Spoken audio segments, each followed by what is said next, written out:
Okay, so the object is to be able to remove that butterfly nut underneath the spare tire.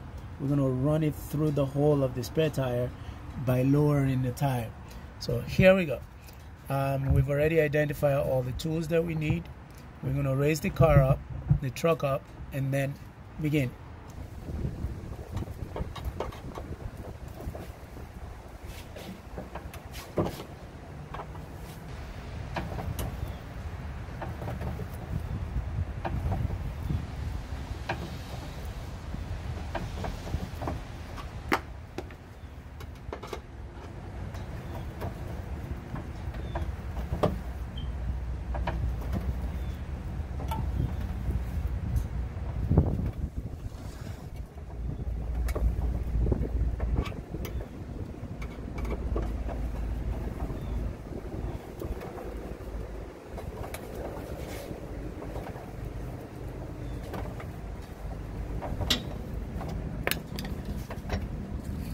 What we now do is lift up